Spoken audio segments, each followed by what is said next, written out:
Alright, good evening everybody. We're going to try to keep that light glare down. Damn it. Alright, hopefully that's a little better. Sorry I'm late. I had a phone call right at the time I was getting ready to start this, but I'm here now. So we'll go ahead and do the reading and then we'll talk about some other things. Chapter 22, Out with the Old. Metallic dust rose from the stiff golden pages gleaming in the torchlight. Ravion meticulously flipped through them, searching the etched words. A golden sheen danced across his face, renewed by each page. Scanning as fast as his eyes would allow, he froze, holding the raised page near its threshold. He recognized the words, but their meaning eluded him.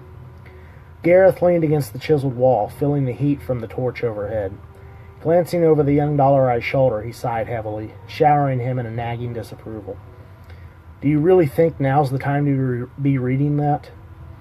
Refusing to look up from the foreign words, Ravion turned another page. Ask yourself this: would you rather have some idea as to what we're facing when we find the mirror, or would you rather be forced to figure it out during a fight? I figure it'd be rather difficult to read a book while dodging a sword. Gareth groaned, pushing himself off the wall. Pacing across the narrow tunnel, he kicked his drying boots, watching the dust fall from the rough surface. I suppose you're right. Gods, what's taking him so long? Spinning around, he fell against the section he'd been leaning against and slid down, taking a seat next to Ravion. Have patience, my friend. He'll be back soon enough.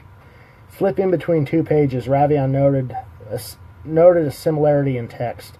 The ancient writing was fascinating, though a bit dry at times. I wish I knew who wrote these books. They put some serious effort into them. Probably some wizard with too much time on his hands. I'd even wager he used a magic quill to do all the work. Lazy bastard. Ravion chuckled, shifting the book so Gareth could see it. The words are carved, Gareth. Besides, not all casters take shortcuts. I've known quite a few that refuse to take the easy route for fear of becoming dependent on their magic. Those few have my utmost respect. Blah. Just because they never showed you their fixations doesn't mean they didn't have them. Ravion shook his head, knowing he'd never win this argument. Hearing footsteps, he shifted his attention toward the entrance. Dimitrik stepped into the torchlight, lowering his hood. It's done. We shouldn't have to worry about anybody coming up behind us. Finally! Can we go now? Gareth jumped up, straightening his cloak. Someone seems a bit impatient. Dimitrik pulled the torch from its holder and smothered the flame. Using the final bits of light, Ravion closed the book and stuffed it back into his satchel. Pulling himself up, he stretched, listening to his back pop. An unwelcome snap caught their attention. Jumping to the ready, they stared into the face of a middle-aged man wearing black robes. His receded hairline left a slight peak at the center, accentuating his pale white skin. I thought I saw a torch flicker. What have we here? 3 humans? He paused, sniffing at the air. No, $2 eye and something I've never smelt before. A wicked smile came to his lips. You've come to pay homage to the shadow, haven't you? I must say, not many of your kind are left. Thought we found them all. I guess not. No worries, though. You're here now. I'll be happy to deliver your sacrifice. He kicked his cloak behind him, letting it fall to the center of his back. Drawing a broadsword, he centered it on his mask and took a deep breath. Ravion was taken back by the man's knowledge, as well as his demeanor. What is it with these guys? They're so cocky. Okay, I tend to talk a lot, Gareth interjected. But am I really this sure of myself when I do it? Yeah, you kind of are. Dimitrik knocked an arrow and took aim, waiting for a clean shot. Really?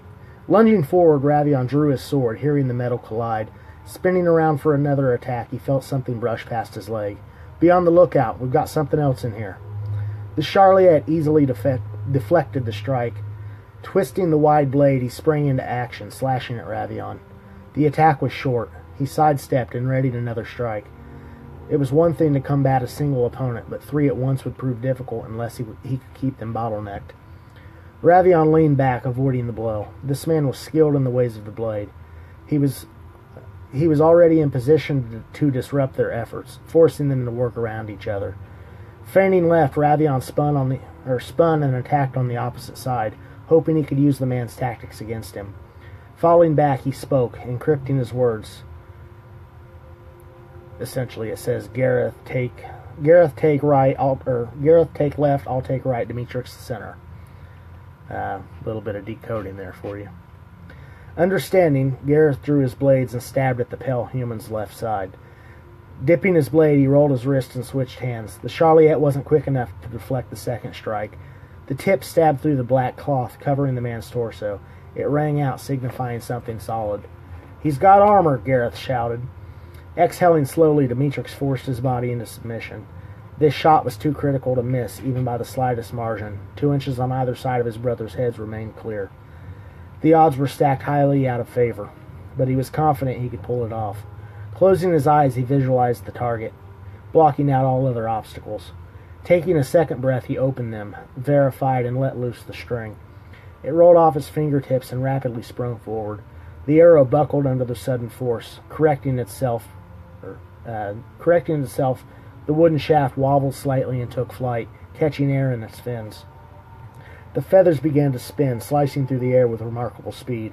The tip was dead on, ready to impel its target. Just a few more feet and it would strike between his eyes. His heart pounded in his chest. If only it would arrive before his brothers moved. Watching in earnest, waiting for a killing blow, the arrow stopped mid-air for the briefest moment. His success was stolen. A circle of red formed around the obscured shaft, and the arrow hit the ground, embedded in some kind of strange, invisible beast. Stepping forward, Demetrix watched the creature come into view, drawing its final breath. The arrow had pierced its nostril and exited its furless head.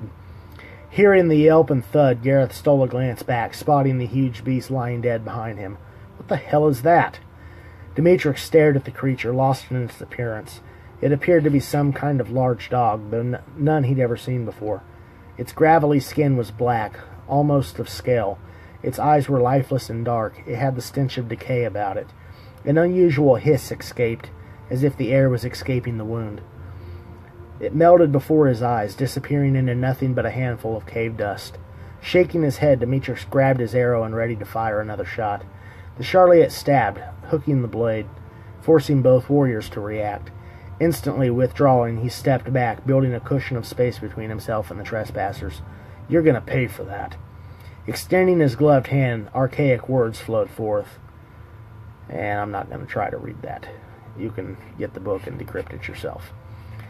Demetrix felt his chest tighten. He couldn't explain it, but he knew the man had a hold of him. The pressure was squeezing the life from him. His heart raced, constricting itself quicker by the second. He wouldn't be able to take much more. Losing feeling in his arms, he watched his bow hit the ground, springing away from him. An impact reverberated through his body. He was lying on the crudely chiseled floor, convulsing. He foamed at the mouth, clutching his chest, unable to give his torment voice. Ravion looked from the caster and back at his brother. His skin was turning blue. He had to do something quick. "Hey!" Reaching beneath his cloak, he flung a simple dagger. It flew true, aimed at the man's chest. He didn't move, didn't acknowledge it, didn't flinch. Ravion watched the small blade hit head-on. It narrowly touched his shirt and shot to the side, landing on the floor. What the hell? How did that miss? Gareth closed his eyes, forcing his will on the assailant. Whispers filled his head, whispers in shadow. He couldn't understand the words, but the intent was clear. He had to stop it. Forcing his rage to the surface, Gareth turned toward Demetrix. Keeping his eyes shut, he envisioned the air around the ranger. Stacking it like blocks, he created a thick shield, blocking out the dark energies flowing toward his friend. He felt the invisible grip collide against his wall, trying to find a way through. Unable to find flaw, it retreated and disappeared. What? Why'd it stop before I crushed his heart? The Charliette sniffed the air, searching for something. They hadn't used magic. Why'd it fail? Lost in the moment, unable to understand what had happened, fear overcame him. Had Azarel withdrawn his blessing? Did he want these intruders alive? A sharp pain erupted in his chest, cutting his thoughts short. Glancing down, he saw a purple and black handle protruding from him. Impossible. No blade can pierce. He collapsed, unable to speak another word. The pain was immense. It burned to the depths of his soul, as if he was being devoured. Then all was gone. He couldn't feel anything. No pain, no joy, no sorrow. He was simply a void floating in the ether of creation. Raising his head to the sky, Crinan sniffed the air, feeling the cold freeze his nose hair. The scent was gone. Gritting his teeth, his tusk ground together, containing his rage. There was only one place it would be expelled, and it wasn't here. Searching the snow, he spotted a partially covered footprint. The torrential snowfall was rapidly covering them. Knowing they wouldn't last much longer, he followed, seeing a second pair join them, and then a third. Jumping from one set to another, he stopped at the edge of the tree line. Turning back, he waved his orcs to join him. They approached, cautiously navigating the slick slopes. Reaching the cliff's edge, they paused, seeing a single rope disappearing over the edge. Crinan leaned over, spotting the bridge below. It looks weak. One at a time. Refusing to wait, he grabbed the rope and quickly slid down, making his way across the icy path. He drew his Warvich and stopped just outside the cave. He hated waiting, but the others were needed if for nothing but fodder. One of the orcs watched, seeing Crinan make his way across. Grabbing the thin braid, he stepped off and slid down, using his hands to control his speed. He hit the rocky outcropping harder than he had intended. Grabbing the rope, he gave 2 hard pulls, letting the others know he'd reached the bottom. He waited, watching Grim mount. Seeing him in the position, he turned and started to cross the bridge. His leather-soled boots made it hard to navigate the slippery surface. Grim grabbed the rope and pulled hard, making sure it was sturdy enough to hold his weight. Content with its tension, he leapt backwards, letting the rope slide across his backside. Watching the landing, he squeezed, slowing himself. Stepping off, he turned and started across the bridge, seeing Murrock reach the far side.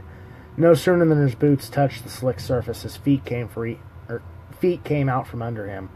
He landed hard on the narrow ledge and toppled over the side, disappearing into the darkness below. Crinan sighed, seeing the orc vanish. "Be careful. We can't afford to lose you all." The next orc waved his understanding, pulling against the rope. Quickly he descended and stepped onto the bridge, careful to keep his footing. He froze, feeling the bridge shake violently. Looking back, he saw the crossway had been cracked. He was too far away to run for it, not that it would do him any good. He was more than likely to slip and fall over the edge. Pausing, he waited, unsure what to do. Sauroch slid down the rope, feeling it bounce under his weight. Curious, he squeezed, stopping himself midway. He looked up to see if one of the others had mounted. The braid twisted in his hands, slowly spinning him around. Hearing the ice crack, he watched in horror as it stretched across, splitting beneath him. He had nowhere to land, and it was unlikely he could go back up, at least not without adjusting his grip. An echoing pop radiated through the chasm, and the bridge disappeared into the abyss, his brother along with it. "Pull me up!" Sauroch shouted to the 2 remaining orcs. He felt them grab and lift. Rising nearly a foot, he felt the rope stretch beneath him, triggering the thought of his demise. Glancing down, he saw the other end disappear into shadow. Crinan stared out, watching the fear-ridden face of Sauroch, dangling helplessly halfway down the rope. He heard it pop like a whip, ripping free from the tree at the top. The rope shot out and the frayed end slicing through the air. One of the braids caught his face, sending pain through him. He hit the ground, unable to contain it. Watching the rope disappear into darkness, he realized exactly what had happened. This was a trap. Pulling himself to his feet, Crinan reached up, feeling the blood on his finger. Licking it, he tasted vengeance. He lifted the harness from the snow and turned toward the dark tunnel. "Let's go. No others to use us right now. The others no use to us right now." The carved tunnels dissipated, taking the form of brick stone. Before long, they were marching through what appeared to be part of the castle dungeon. The occasional sconce reflected the labyrinth of corridors and passageways, but it was eerily quiet. Aside from the Charliette they'd seen, no other soul since arrived, though that was partially by design. Voices meant trouble, so they avoided them if they could. "I wish we'd found him before going after the rod. This place gives me a bad feeling." Makes me feel guilty for failing to free him. Dimitri stopped at a doorway, listening for any movement. Continuing past, he scanned the distance, an arrow at the ready. Ravion ducked under a collapsed beam, lodged against the wall. We're all feeling that way. It's like the stone is whispering doubt, making us weak. Just ignore it. We'll be home soon enough. Besides, there was nothing we could have done differently. I've replayed it in my mind many times. If we had rescued him first, we would have had orcs on our tails the entire time. I doubt we would have been able to handle both orcs on top of the guards. Not to mention the amount of death we would have had to deal if that were the case. Sometimes a high body count has its advantages. For starters, people don't want to get in your way. If we had that reputation to back us up, I doubt the magistrate would have been as apprehensive with her aid. Gareth smiled, recalling the fear he had placed in the woman. Even we can't stand up against a full army in unknown territory. Wait, this way. Ravion pointed down one of the adjoining passageways. How do you know? Demetrius redirected to take the lead once again. I'm not sure exactly. I just feel it. Like the book is telling me. That damn book's talking to you now? Gareth raised an eyebrow, concerned. Not exactly. It communicates with me, but not in the traditional sense. In what sense, then? I don't know. It's like a connection. Like, I know what the pages are going to say before I read them. I don't know how to explain it. I just know the mirror's this way. Do you think it's wise to take directions from a book that tells you what to do? Gareth stared at him, waiting for a response. It's not telling me what to do. And it may be wise, or it may not be wise, but it's all we've got right now. I don't see what the big concern is. The big concern is I don't want you flipping sides in the middle of a fight. Corin knows what that cursed book would tell you to do, and I'd hate to have to mess up your pretty face. Gareth laughed. As would I. But I wouldn't be able to get your ass out of trouble were that the case. Besides, I don't think it can possess me. It just communicates with me, through thought, emotion. Well, if you get the wild hair up your ass and feel you have to express emotion with your sword, warn me first. I'd like the opportunity to fall on my own blade. The large warrior gave a light chuckle, ducking under one of the settled rafters. Demetrius rounded the corner and stopped. Guys? Ravion froze, staring down at the long corridor and into the open door at the far end. He could feel the mirror staring back at him. This all seems a little too easy. I agree. Weapons out. Demetrius raised his bow, ready to fire if needed. Ravion and Gareth drew their swords and slowly followed after the youngest of them through the dark corridor. Reaching the chamber, they stared in awe at the sights before them. The 12 pillars lining the side walls lay broken on the floor. They recalled the ancient temple, realizing this was nearly the same, aside from the dilapidation. The usual ever-changing faces were fearfully blank, radiating a sense of dread.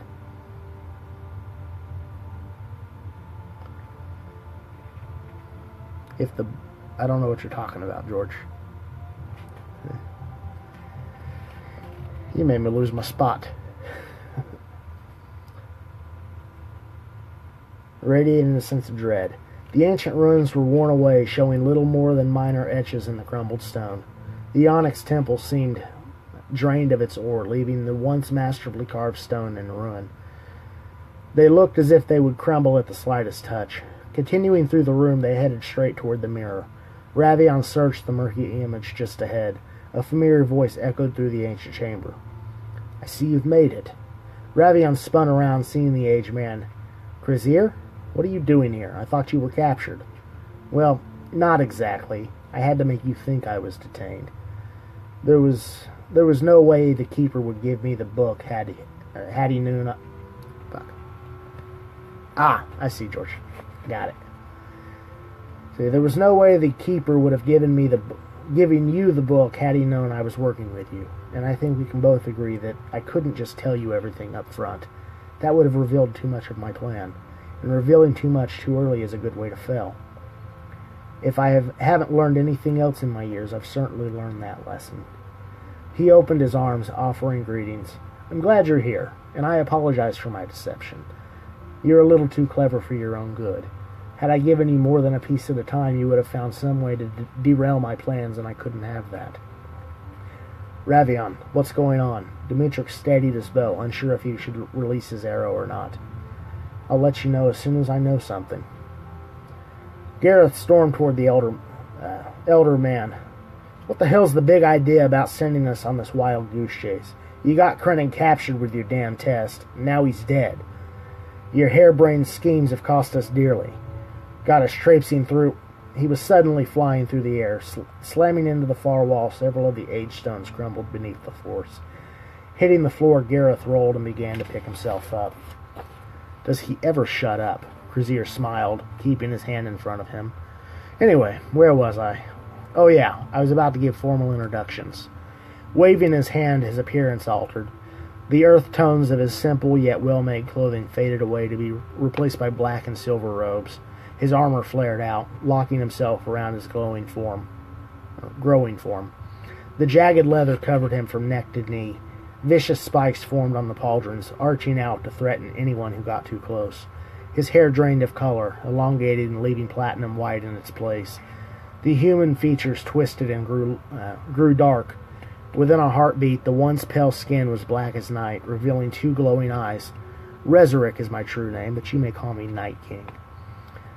The sight of the Druafar sent Gareth into a rage. Strength renewed, he jumped up, glaring his hatred.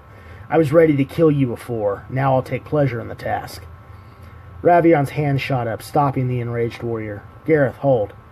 There's something different about this one. He's not like the others we've faced. He's a Drew. How much different can he be? Drawing the sword, Gareth anticipated what he was going to do next. We can't risk rushing in half-cocked, Ravion pleaded, wishing he could keep his eyes on both of them at once. Ravion, we've got bigger problems. Dimitrix motioned to the entrance. Crennan and another orc stepped into view. Crennan marched toward the center of the room, barely containing himself. He plucked the ruined harness from his shoulder and launched it into the floor.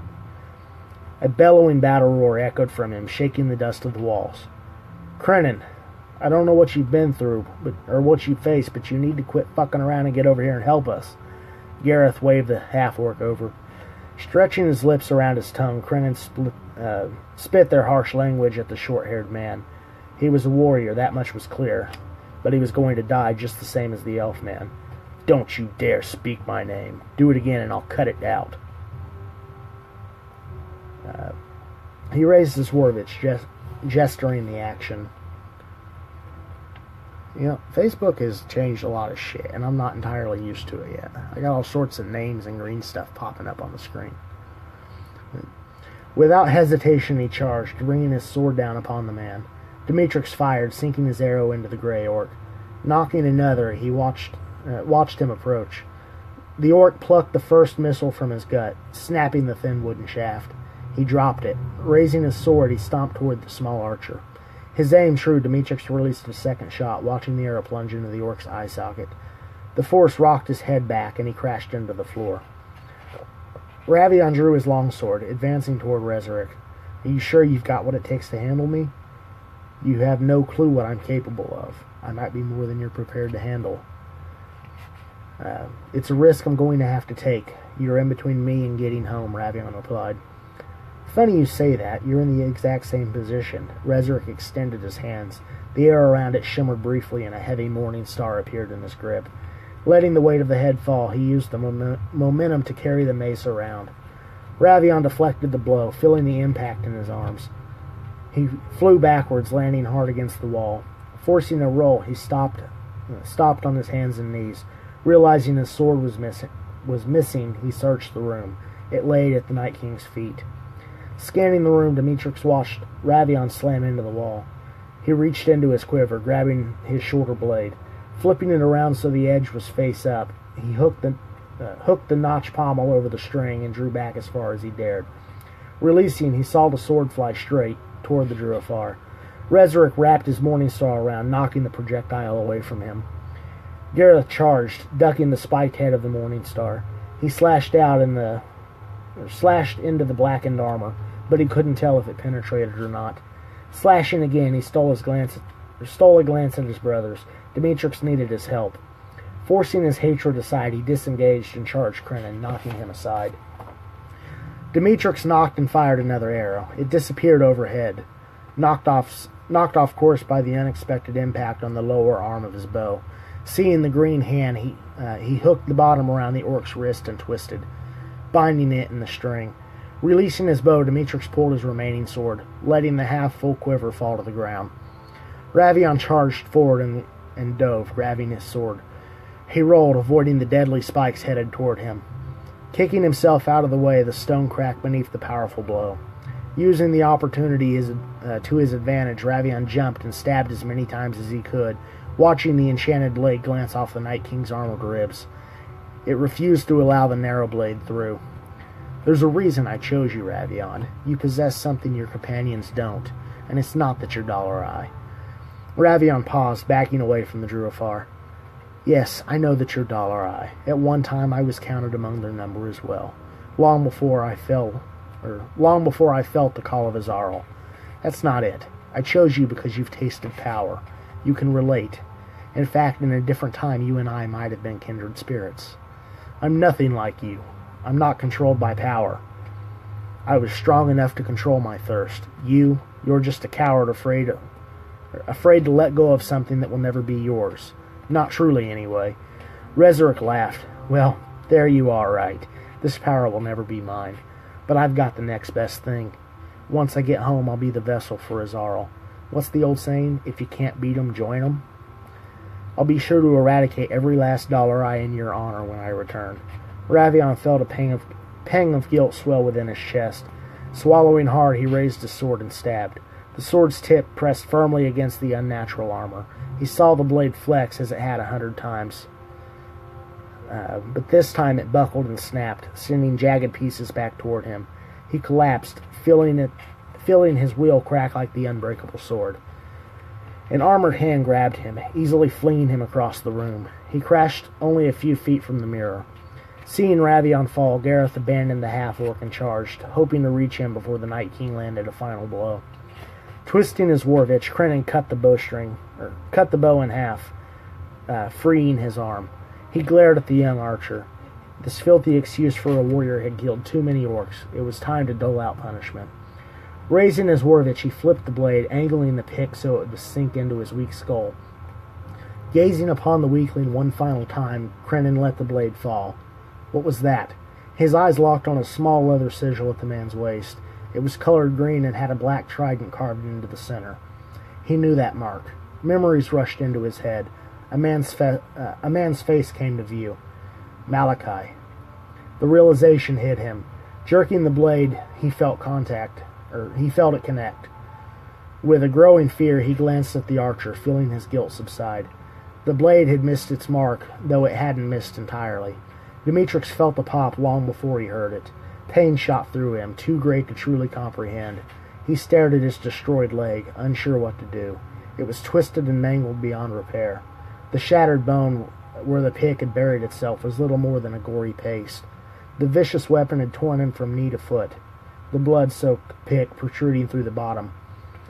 Warm blood flowed freely. A numbness set in, leaving his vision fuzzy and blurred.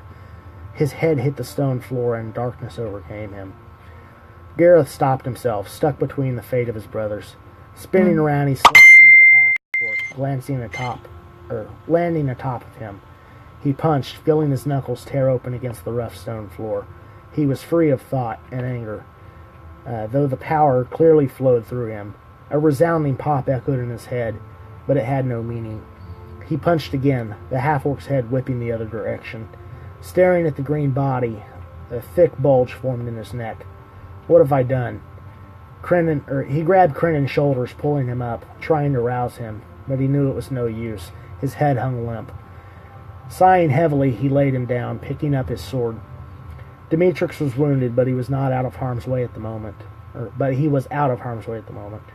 Ravion didn't have such luxury. The air escaped his lungs. Ravion stared into the mirror, feeling the Night King's reflection approach. Seeing the Night King's reflection approach. He crawled toward it, hoping he could pull himself up. I trust you've already read the book. I'd hate to have to explain this next part to you. Resurrect kicked him in the ribs. The sheer force flipped him onto his back.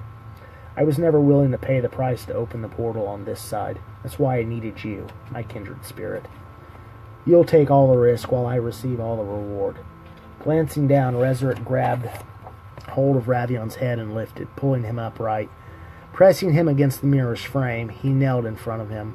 Ravion gasped, reclaiming enough air to speak. You can't make me. That's where you're wrong, Dollar Eye. I can, and I will. A wispy black smoke flowed from Resurrect's mouth. It danced through the air as if it were sentient. Searching, it traveled toward Ravion, forcing its way into his nostrils.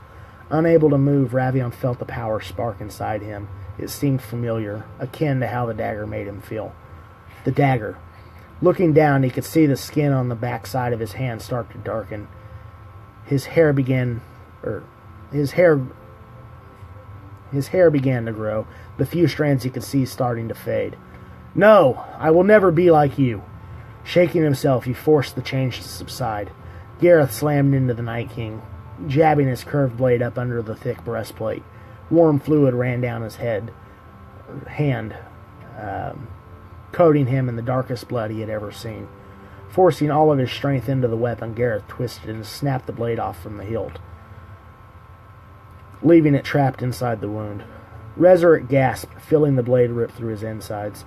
Weakened from the exchange and the unexpected attack, his powers started to wane. Ravion stared into the wounded Night King's eyes. You want to know why I'm nothing like you? He choked, feeling his body return to his control. I have friends to watch my back. Ravion slipped the kriss from beneath his vest and jabbed it into the Druifar's temple. Resurrect's eyes crossed, feeling the blade pass behind them. Retracting the kriss, Ravion pushed the dying Druifar away from him. He stared blankly at the still form, dreading what he knew was to come. Gareth extended his hands and pulled him up. Ravion got to his feet, watching the body explode, coating the room in the same black smoke he'd expelled moments before. It collected where the body laid. He knew it was coming. There was no stopping it now. Gareth went to work picking up the broken pieces of Ravion's shattered sword. As if targeted, the smoke surrounded Ravion, forcing its way down his throat. He felt the power spread through him, though he controlled it, not the other way around. Exhaling slowly, he turned, watching the mirror come to life. Gareth stood, hearing what sounded to be the rolling tide behind him. Turning toward the mirror, he noted the swirling vortex of energies. Looks like the mirror's open. I guess we can go home now. Gareth handed the sword fragments to his brother. Accepting them, Ravion glanced at Demetrix lying unconscious on the ground. He'd lost a lot of blood. Handing the kriss to Gareth, he sighed. Get Demetrix home and lock this in the vault. We can't risk it falling into the wrong hands. Gareth took the wavy blade, stuffing it into his cloak pocket. Pulling the unconscious archer to his shoulder, he lifted him and walked toward the mirror. Pausing, he turned to look upon the seemingly stronger version of his friend. Aren't you coming too? Ravion casually walked away from the mirror, refusing to look back. Calmly he spoke, letting his words resonate within the temple. Sadly, no. There must always be a Night King. Maybe I can slow this Azarel from reaching our world. Passing through the enlarged doorway, he waved his hands, giving a gentle motion. The stone crumbled, sealing the entrance behind him. A thick cloud of dust spread out, hiding the remnants of the ancient doorway. And that is officially the end of the book. There is still an epilogue that I will read next week that will kind of be the introduction to Book 3. I may take a couple weeks off after that before I begin reading Book 3, just for the fact that I just finished doing the editing portion of Shields, which I'm not officially releasing this on the webpage yet, but I received the first images of the cover earlier today, so I will show that to you if you can see it there. But that's kind of what it's going to look like. It's not finished yet, and it won't be officially released on my web or on my page until it's completely done. But you guys are here, so you're the first ones that get to see it. In addition, Shields will be out as soon as possible. It's kind of it's basically a fantasy version of Miami Vice. Drugs, elves, orcs, humans, cops, guns. It's a pretty good, pretty quick read. I hope you guys will enjoy it.